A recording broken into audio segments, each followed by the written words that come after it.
ஆண்டவராக இயேசுவின் நாமத்தில் தொலைக்காட்சி நேயர்களுக்கு அன்பின் வாழ்த்துக்கள். இது தாவீதின் இருதயம் என்ற செய்தியினுடைய 2ஆம் பாகம். இது ஊழியர்களுக்கான ஒரு செய்தி. திரும்ப ஒரு நினைப்பூட்டுகிறேன். ஒரு தேவனுடைய மனிதனுடைய வாழ்க்கை எப்படி இருக்க வேண்டும் என்பதை தாவீதின் வாழ்க்கையிலே பார்க்கலாம். எனவேதான் ஆவியானவர் அப்போஸ்தலர் நடபடியின் புஸ்தகம் 13ஆம் அதிகாரம் 22ஆம் வசனத்திலே, என் இதயத்துக்கு ஏற்றவனாகிய தாவீது தேவனுடைய இருதயத்துக்கு ஏற்ற ஒரு மனிதனாய் அவன் வாழ்ந்தான். அதை குறித்த விளக்கங்களை நான் பேசியிருக்கிறேன். திரும்ப சொல்லுகிறேன். The openness of his heart, ஒரு திறந்த மனது. 2வது உடைந்த மனம். 3வது உண்மையான மனம். 4வது பரிசுத்தமான இருதயம். திருமுறை சொல்லுகிறேன். திறந்த இருதயம், ஒளிமறைவு இல்லை, போலி இல்லை, போலித்தன்மை இல்லை. 2வது உடைந்த இருதயம், தேவனுக்கு முன்பாக உடைந்த ஒரு இருதயம். 3வது உண்மையான இருதயம். 4வது பரிசுத்தமான இதயம். 2வதாக சொல்வது the integrity of his heart. 2வதாக the maturity. ஆரம்பத்தில் பல செய்திகளை சொல்லியிருக்கிறேன். இன்றைக்கு திருச்சபைக்கு போகிற பலருக்கு ஏன முதிர்ச்சி இல்லை. 35 ஆண்டுகள் 40 ஆண்டுகள் முதிர்ச்சியே இல்லை. பேச்சிலே முதிர்ச்சி இல்லை, பழக்கத்தில் முதிர்ச்சி இல்லை, ஜபத்தில் கூட முதிர்ச்சி இல்லை. அதே வார்த்தைகள். ஈவன் பிரசங்கியார்கள் கூட முதிர்ச்சியற்ற பிரசங்கங்கள். வார்த்தைகளே முதிர்ச்சி இல்லை, அவருடைய எதிலுமே முதிர்ச்சி இல்லை. Still they are immature. கற்பனை பண்ணி பாருங்களேன். நீங்கள் நானும் பிறக்கும் போது 3 கிலோ இருந்திருப்போம், 3 கிலோ 4 கிலோ இருந்திருப்போம். இன்னைக்கு உங்களுடைய எடை எவ்வளவு கொஞ்சம் யோசித்து பாருங்க. அது அந்த 3 கிலோவே இருந்திருந்த இன்னைக்கு உங்களுடைய வாழ்க்கை எப்படி இருந்திருக்கும்? ஒண்ணுமே இருக்காது. பெற்றோருக்கு எவ்வளவு துக்கம். பள்ளிக்கு போக முடியாது, கல்லூரிக்கு போக முடியாது, குடும்ப வாழ்க்கை இல்லை, எதுவுமே வேலை வாய்ப்பு. அதே 3 கிலோ. அதுல எல்லாம் எவ்வளவு பெரிய வளர்ச்சி அடைந்திருக்கிறோம். இன்றைக்கு ஆள் உயர, உடல்வாகு என்ன, ஜிம் என்ன, அதுல எல்லாம் வளர்ச்சி அடையும் போது ஆவிக்குரிய வாழ்க்கையில மட்டும் வளர்ச்சியே இல்லை. 35 ஆண்டுகள் திருச்சபைக்கு வருகிறார்கள். Still their babies. அவங்க பேச்சு, நடை, உடை எல்லாமே. ஆனால் தாவீதுடைய இதய வாழ்க்கைக்கு சொல்லும் போது அவன் வேதம் சொல்வது, அவன் அதாவது சாலமோனை குறித்து பேசும்போது, அவனுடைய இருதயம் தன் தகப்பனாகிய தாவீதின் இதயத்தை போல உத்தமனாய் இருக்கவில்லை. அப்படியான கருத்து என்னவென்றால், அவன் தாவீது உத்தம இதயத்தோடு கூட வாழ்ந்தான். இங்கே நான் கொடுக்கிற தலைப்பு என்னவென்றால், the perfection of his walk. சொல்லுகிறேன். அவன் தாவீது உத்தம தன் தகப்பனாகிய தாவீதின் இதயத்தை போல அவன் உத்தமனாய் இருக்கவில்லை. அப்படியானால் அதை எதிர்மறையிலே சொல்லுவே, ஆனால் அவன் உத்தம இதயத்தோடு கூட வாழ்ந்தான். இத்தனை பெரிய மேன்மையான வாழ்க்கை. நான் கொடுக்கிற தலைப்பு இஸ் வாக். 2வது the perfection of his worship. அவன் ஆராதனையிலே அவன் எப்படி வாழ்ந்தான் என்பதற்கு 1ஆம் சங்கீதத்திலிருந்து 150ஆம் சங்கீதம் வரைக்கும் நீங்கள் அதை பார்க்கலாம்.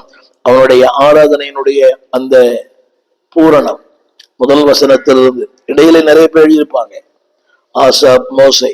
ஆனால் பெரும்பாலான சங்கீதத்துல அன்பானவளே அந்த ஆராதனுடைய பூரணத்தை பார்க்கலாம். என் ஆத்துமாவே கர்த்தரை துதி, என் உள்ளமே அவர் பரிசுத்த நாமத்தை துதி, அவர் செய்த சகல உபகாரங்களையும் மறவாது. ஆராதனை எவ்வளவு ஒரு நிறைவு. இன்றைக்கு அநேகருடைய ஆராதனையிலே ஒரு நிறைவே இல்லை. They worship but they don't know the meaning. ஆனால் தாவீதுடைய அந்த இதயத்துல, அவனுடைய ஆராதனையிலே, என் ஆத்துமாவே நீ கர்த்தரை துதி, அது தனக்குள் தானே பேசிக் கொள்ளுகிறார். அது இன்றைக்கும் ஒவ்வொரு ஆராதனும் பேசப்படுகிறது. இது அவருடைய அனுபவம். என் ஆத்துமாவே கர்த்தரை துதி. அதனுடைய அர்த்தம் என்னவென்றால், அது சும்மா வராது. இன்னைக்கு எல்லாரும் சும்மா சொல்றாங்க, என் ஆத்துமாவே கர்த்தரை துதி. அது அல்ல. அவனுடைய இதயத்தினுடைய அந்த நிறைவு, அந்த இதயத்தினுடைய ஒரு சம்பூரணம், அந்த இதயத்தினுடைய அந்த வாழ்க்கை. எனவேதான் சொல்லுகிறார், என் ஆத்துமாவே கர்த்தரை துதி. ஒவ்வொரு சங்கீதம், 18ஆம் சங்கீதம், ஒவ்வொரு சங்கீதத்திலையும் பார்க்கலாம். 23ஆம் சங்கீதத்துல அவரின் மேய்ப்பராக இருக்கிறார், நான் தாட்சி அடையேன், மரணங்களின் பள்ளத்தாக்கில் நடந்தாலும் தேவரீர் என்னோடு கூட இருக்கிறேன். எவ்வளவு பெரிய அந்த நிறைவு! நான் சொல்ல வந்த வார்த்தை the perfection of his worship. முதலாவது the perfection of his walk. அவனுடைய நடையில கூட ஒரு நிறைவு, ஒரு பூரணம். உன்னுடைய ஆராதனை ஒரு பூரணம். என்னை கேட்டுக்கொண்டிருக்கிற தேவ பிள்ளையே, நீ ஆராதிக்கிறாயே, உனக்கு ஒரு நிறைவு இருக்கிறதா? நிறைவாய் ஆராதித்தேன், சம்பூர்ணமாய் ஆராதித்தேன், முழு மனதோடு ஆராதித்தேன். ஆனா நிறைவே இல்லையே. கை தட்டுவதில்லை, பாடுவதில்லை, உதடுகள் அசைவதில்லை. அப்படியே சிலை மாதிரி சிலை மாறி போகிற மக்கள் என்ற ஒரு சிலர் தான் உண்மையாய் ஆராதிக்கிறார்கள். சொல்ல வேண்டிய அவசியம் இல்லை. கரங்களை உயர்த்துங்கள், சத்தமா பாடுங்க, கை தட்டுங்கள், நாட் நெசசரி.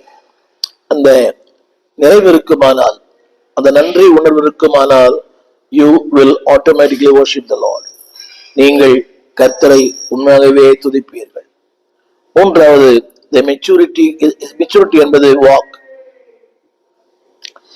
மெச்சூரிட்டி என்பது worship. மூன்றாவது, the maturity என்பது witness. உங்களுடைய சாட்சி தான் உங்களுடைய முதிர்ச்சி. நீங்க சொல்ல முடியும் உங்களை பற்றி, நீங்க உங்களுடைய வாழ்க்கையை பற்றி, உங்க பேச்சை பற்றி, உங்களுடைய நிறைவை பற்றி. Can people witness? உங்களுடைய வாழ்க்கையை பற்றி 4 பேர் சொல்லுவாங்களா? இன்னான் இன்னான். உலகத்திலே சொல்றாங்க, இருந்தாலும் மறைந்தாலும் பேர் சொல்ல வேண்டும், இவர் போல யார் என்று ஊர் சொல்ல வேண்டும். அப்படியானால் இன்றைக்கும் மரித்தும் பேசுகிற அநேக பரிசுத்தவான்கள் இருக்கிறார்கள் நம்முடைய தேசத்துல. எத்தனையோ மக்கள் இருக்கிறார்கள். ஒரு டிஜிஎஸ், இன்னும் எத்தனையோ பரிசுத்தவான்கள் இன்னைக்கு பேசிக்கொண்டு இருக்கிறாங்க. டாக்டர் பில்லி கிரகாம், ஒரு இவான் ராபர்ட்ஸ், ஒரு ஓரல் ராபர்ட்ஸ், ஒரு ஸ்டேன் கிரகாம், ஒரு எம்எல் ஜெபசிங் அவர்கள், எத்தனையோ பரிசுத்தவான்கள் இன்றைக்கும் பேசப்பட்டு கொண்டிருக்க நம்ம தேசத்துல. நான் சொல்ல வந்த வார்த்தை, அதாவது the perfection of the witness. உங்களுக்கு உங்க வாழ்க்கையில ஒரு சாட்சியுள்ள ஒரு வாழ்க்கை. இதைத்தான் சங்கீதம் நீங்கள் 40 தொடர்ந்து வாசிக்கலாம். சங்கீதம் 40. அவருடைய சாட்சியை கேளுங்கள். கர்த்தர் என்னிடமாய் சாய்ந்து என் கூப்பிடுதலை கேட்டார். அவருடைய சாட்சி நிறைய சொல்ல முடியும். மெய்ப்பரா இருக்கிறார், நான் தாழ்ச்சி அடையே, என்னை நடத்துவார், நன்மையின் கிருபையும் என்னை தொடரும். இதெல்லாம் சாட்சி இல்லையா? the perfection witness. அதாவது ஒரு பொய்யான சாட்சி அல்ல, உண்மையான சாட்சி. நான் மரணர்களின் பள்ளத்தாக்கில் நடந்தாலும், அக்கையில் நடந்தாலும், ஆழியில் நடந்தாலும். அடுத்த வார்த்தை, உடைய சாட்சியை கேளுங்கள். 40ஆம் சங்கீதம். பயங்கரமான குழி, உளையான சேறு என்னை தூக்கி எடுத்தார், என் கால்களை கண்மலையின் மேல் நிறுத்தினார், என் அடிகளை உறுதிப்படுத்தினார். இது நிறைய தடவை நீங்க படித்திருக்கலாம், நீங்கள் பிரசங்கம் பண்ணிருக்கலாம். That is the perfect witness. அவருடைய சாட்சி அது. உளையான பயங்கரமான குழி, உளையான சேறு என்னை தூக்கி எடுத்தார், என் கால்களை கண்மலை மேல் நிறுத்தினார், என் அடிகளை உறுதிப்படுத்தினார். அதாவது strengthen my feet, stabilized. இன்னைக்கு பாருங்கள், அதுல ஒரு அழகான வார்த்தை, உறுதிப்படுத்தினார். உறுதியற்ற ஒரு வாழ்க்கை. ஒரு நாள் சர்ச்சுக்கு வராங்க, கை தட்டுறாங்க, பாட்டு பாடுறாங்க, ஆவில் நிரம்புறாங்க, அடுத்த நாள் they are no more. தேவை வரும்போது ஆண்டவர், தேவை வரும்போது போதுக, தேவை வரும்போது சபை இல்லை. ஒரு வியாதி வந்தா உடனே பாஸ்டர், ஒரு வியாதி வந்தா உடனே ஜெபம். அந்த வியாதி போன பிறகு பாஸ்டரும் தேவையில்லை, ஆண்டவரும் தேவையில்லை, சபையும் தேவையில்லை. உறுதிப்படுத்தப்பட்ட வாழ்க்கை. என் அன்பு தேவ பிள்ளையே, strengthen or stabilized. வாழ்க்கை உறுதிப்படுத்தப்பட்டிருக்கிறதா? விஸ்தரமான வாழ்க்கை. ஒரு வாரம் வந்தா இன்னொரு வாரம் வருது இல்லையே. ஒரு வாரம் வருவாங்க, இந்த முதல் வாரம் வருவாங்க, அப்புறம் முடிஞ்சா கடைசி வாரம் அட்டெண்டன்ஸ் போட்டு போவாங்க. ஏதோ வந்து போகிற காகத்தை போல ஒரு ஸ்திரத்தன்மை இல்லாத ஒரு வாழ்க்கை. ஆண்டவர் சொல்லுகிறார் வசனத்துல, நான் மகா சபையில் உங்களுடைய நீதியை பிரசங்கித்தேன். Is witness. ஒரு சின்ன இத்தனை வருஷம் சபைக்கு போறீங்களே, என்னைக்கா ஒரு சாட்சி சொல்லிருக்கலாம் சபையில நீங்கள் பெற்ற நன்மைகளை? ஒரு சாட்சி சபையில சொல்ல வேண்டாம், நண்பர்களுக்கு ஏதோ சொல்லலாம். ஒரு என்னைக்கா எழுந்திருந்து 31ஆம் தேதி டிசம்பர் மாசம் எல்லாருக்கும் சாட்சி கொடுக்க நேரம் கொடுக்கப்படுகிறது.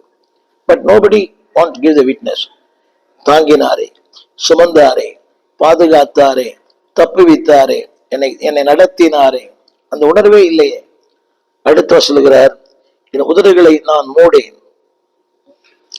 இவ்வளவு அருமையான சாட்சியில விட்னஸிங் சொல்லுகிறார், பிரசங்கித்தேன், என் உதடுகளை நான் மூடேன். சொல்லிக்கொண்டே போகலாம்.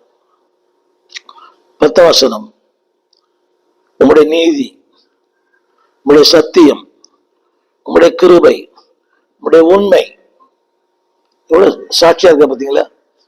அவருடைய சத்தியத்திற்கு சாட்சி, நீதிக்கு சாட்சி, உண்மைக்கு சாட்சி, கிருபைக்கு சாட்சி. இதெல்லாம் அவருடைய விட்னஸ் அல்லவா? இந்த வருஷம் முழுக்க நீங்க உண்மை தேடுகிற அனைவரும் உமக்குள்ளே மகிழ்ந்து களி கூறுவார்களாக. It is not is intellectual, இது அறிவல்ல, அது அவருடைய அனுபவம். கடைசி வார்த்தை, தேவரீர் என் துணையும் என்னை விடுவிக்கிறதுமாயிருக்கிறீர். இது அன்பாலே அறிவில வருவதல்ல, இஸ் பர்ஃபெக்ட் விட்னஸ். 3 காரியம் சொன்ன, வாக், வொர்ஷிப், விட்னஸ். எங்கே அங்க நடைகள் நேர்மையா இருக்கிறதோ அங்கே 6 நேர்மையா இருக்கும். 6 நேர்மையா இருந்தால் உங்கள் சாட்சி நேர்மையா இருக்கும். Walk, witness, worship. 3 சொல்லும்போது the fidelity of his art. நீங்க முதல்ல சொன்ன the integrity, உண்மை. 2வது மெச்சூரிட்டி.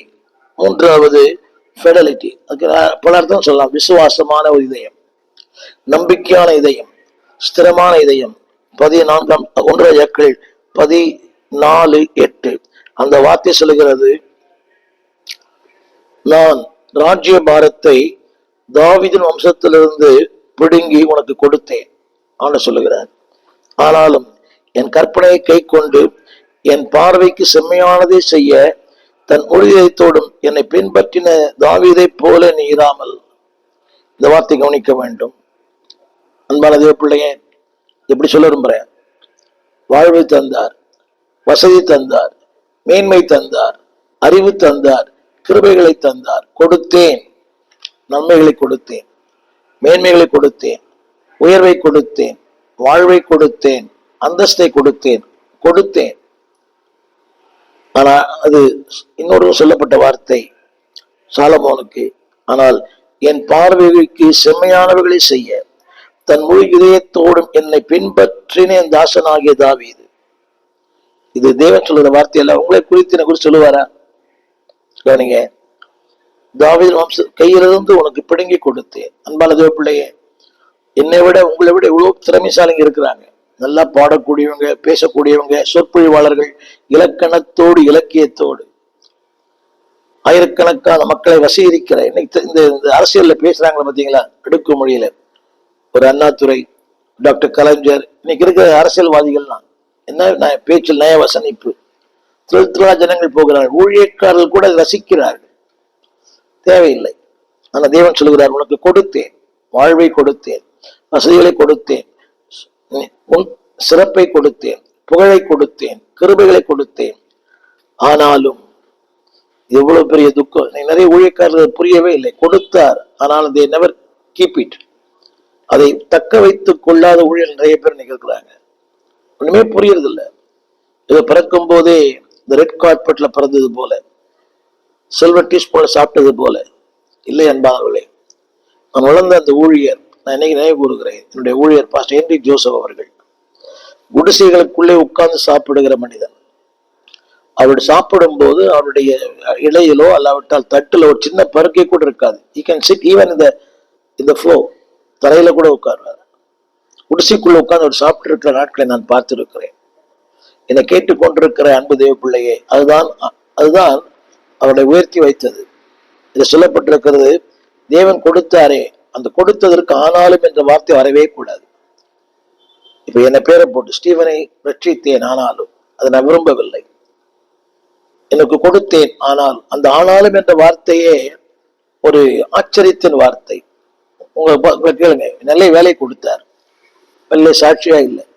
பணத்தை கொடுத்தார், ஆனால் அந்த பணத்தை நீங்க ஆண்டுக்கு பயன்படுத்தல. நல்ல சுகம் தந்தார், அந்த சுகத்தை நீங்க ஆண்டுக்கு. ஆனாலும் எவ்வளவு பேர் பாருங்க, ஆலயத்துக்கு வர விரும்புகிற மக்கள் ஏராளம், படுத்த படுக்கையில போராடுகிற மக்கள். கரெக்டா ஞாயிற்றுக்கிழமை தான் பலவீனம் தாக்குகிறது. ஊழியக்காரர்களுக்கு அப்படித்தான்.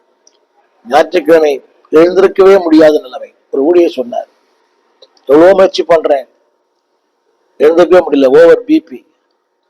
ஒரு 2 குடம் தலையில தண்ணி ஊத்துனாதான் தலை மேல அந்த ஒரு விழுந்திருக்க முடிகிறது. எவ்வளவு பேர், ஒரு ஊழியர் பிரசங்கம் பண்ண வேண்டியவர் ஞாயிற்று காலை எழுந்திருக்கவே முடியவில்லை. படுத்த படுக்கை பிபியில.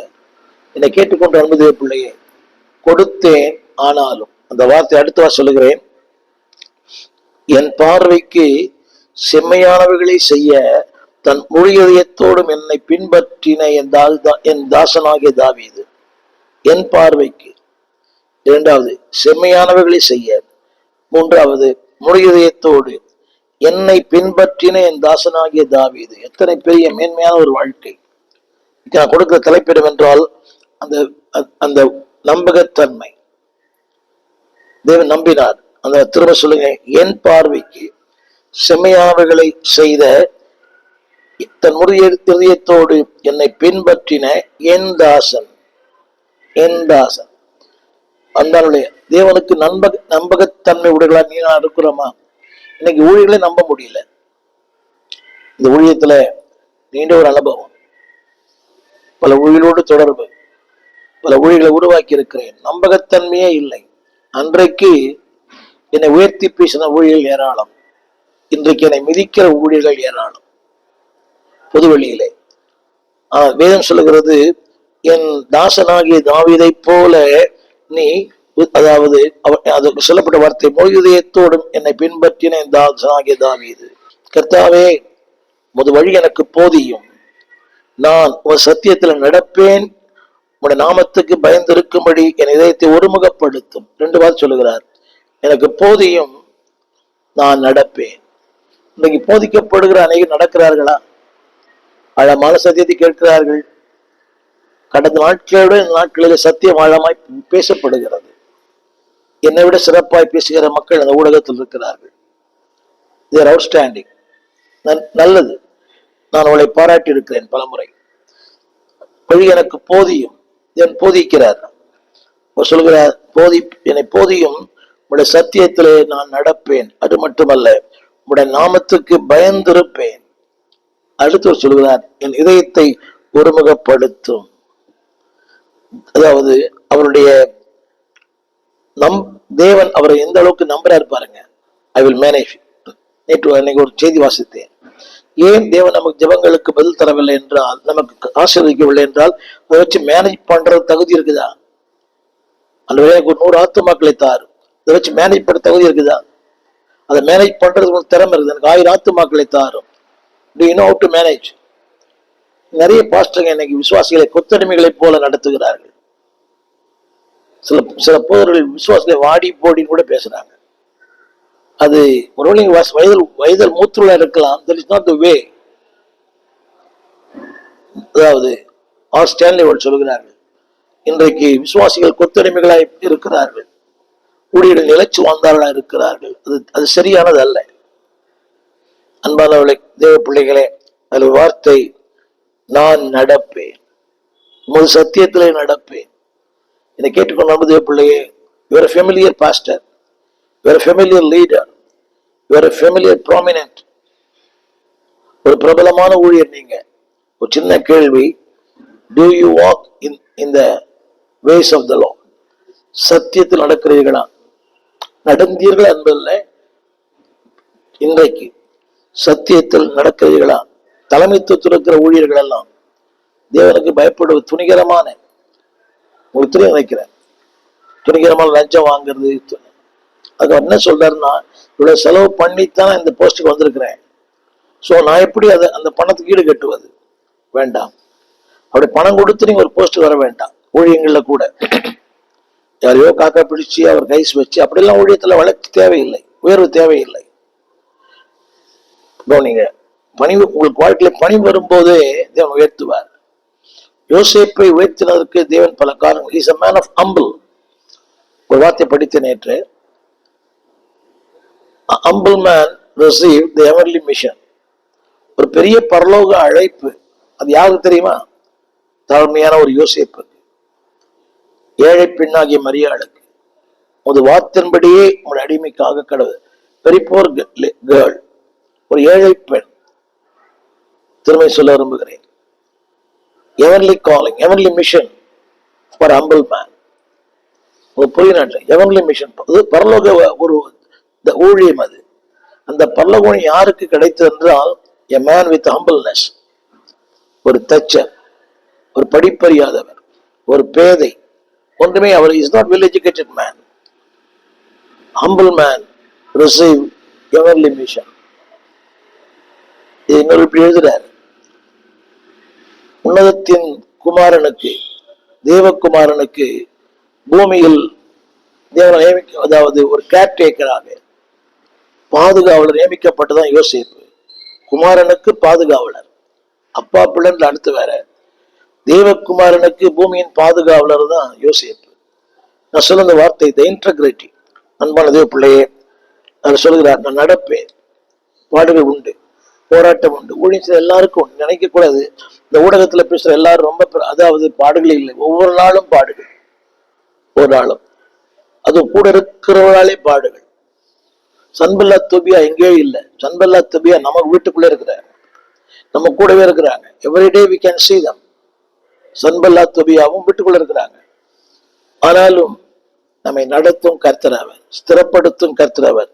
இரண்டாவது வார்த்தையில் விரும்புகிறேன், the obedience to God. தேவனுக்கு கீழ்ப்படிய அந்த கீழ்ப்படிய முதல்ல சொன்னேன், அதாவது நம்பகத்தன்மை. தேவன் அவன் நம்பணும். என்னை நம்புங்கப்பா, என்னை நம்புங்க, தைரியமா கேளுங்க, என்னை நம்புங்க, எனக்கு இந்த ஊழியத்தை தாங்க, என்னை நம்புங்க, இத்தனை கோடி தாங்க, என்னை நம்புங்க, இத்தனை லட்சங்களை தாங்க. தேவன் நம்மளை நம்பினாதான் எதையும் தருவார். என்னை நம்பி அவர் தந்த பொறுப்பு, எனக்கு everybody wants to be a leader. எல்லாருக்கும் அந்த பொறுப்பு, தலைமைத்துவம் தேவை. ஆனா தேவன் நம்பணுமே. முதலாவது உங்க தலைமை உங்களை நம்பணும், உங்க தலைமை உங்களை நம்பணும், உங்க பாஸ்டரோட நம்பணும். பேட்டு நம்பகத்தன்மை இல்லை, வாயை திறந்தா பொய் பொய் பொய் பொய். அந்த பொய்யை உண்மையாய் பேசுவது போல.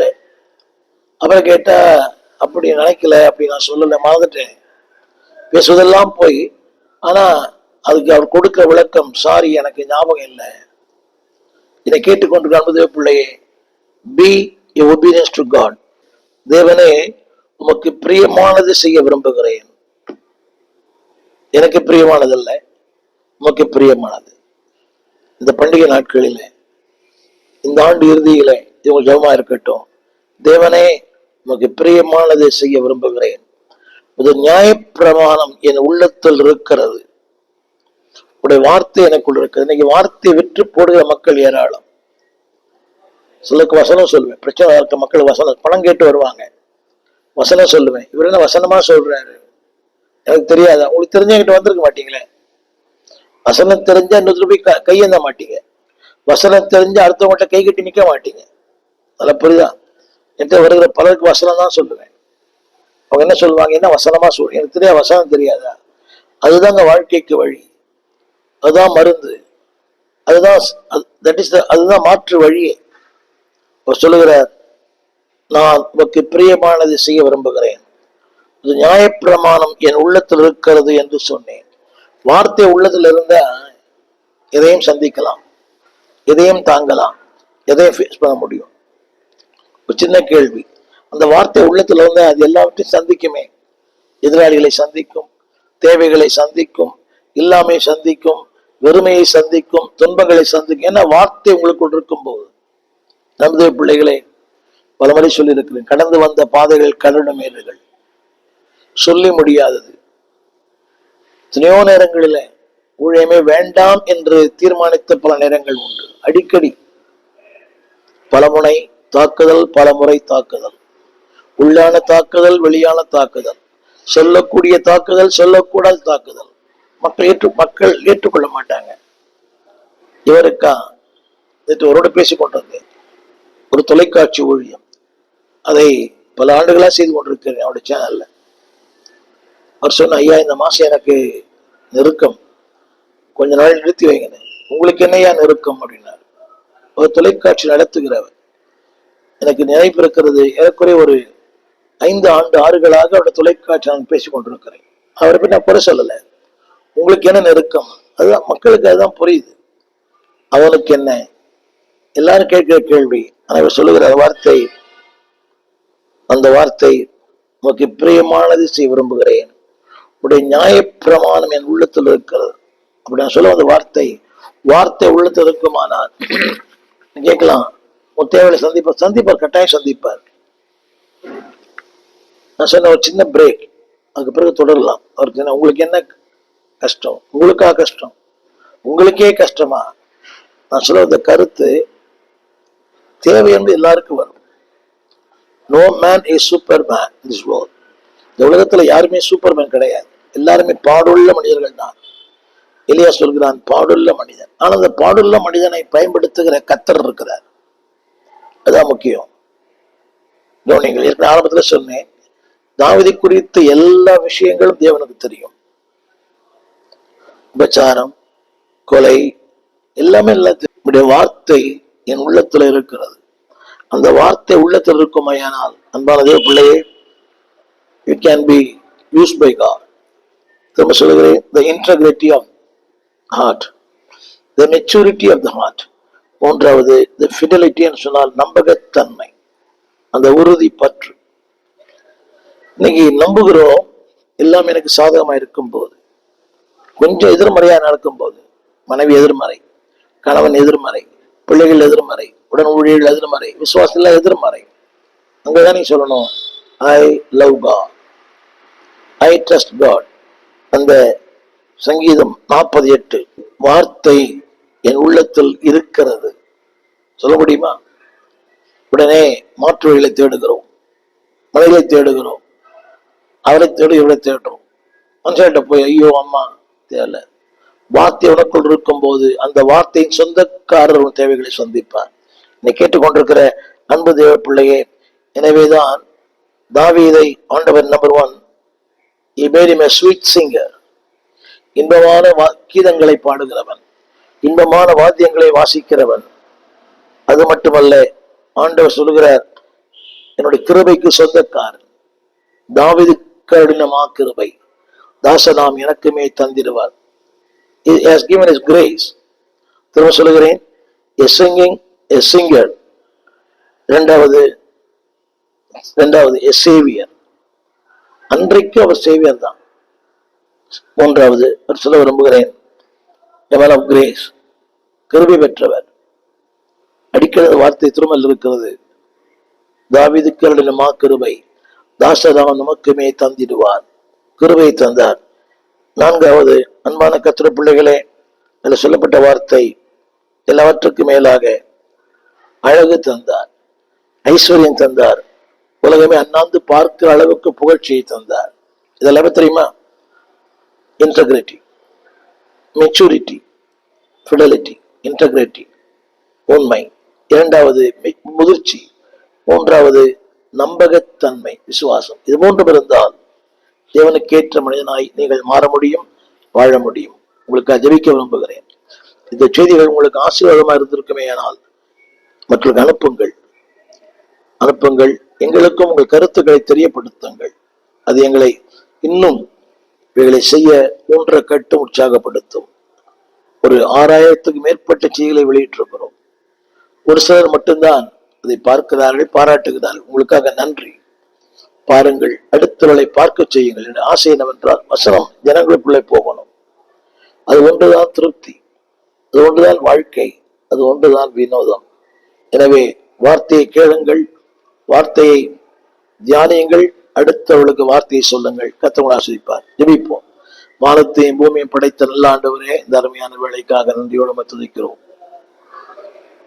இடைப்பட்ட அன்புக்காக ஸ்தோத்திரம் ஐயா. எஸ் லார்ட், ஒருவரோட தனிப்பட்ட ரீதியில் இடைப்பட்டு வார்த்தை சொந்தக்காரராய் ஆண்டவரே, வார்த்தையோடு வாழ்கிற மக்களாய் எங்களை மாற்றும். உடைய அன்பின் கரங்களிலே தாழ்த்துகிறோம். பெரிய நாமத்தை மையப்படுத்தும் ஆண்டவர் இயேசுவின் நாமத்தில் நல்ல பிதாவே, ஆமென். எங்கள் விலாசம் போதகர் ஸ்டீஃபன் தேவகுமார், திறந்த வாசல் சபை, நம்பர் 65, பரமானந்த தெரு, 7 கிணறு, சென்னை 600001.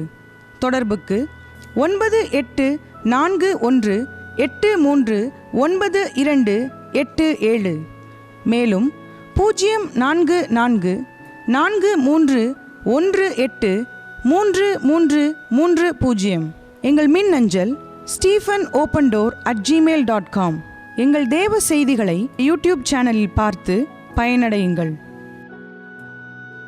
தேவன் உங்களை ஆசீர்வதிப்பாராக.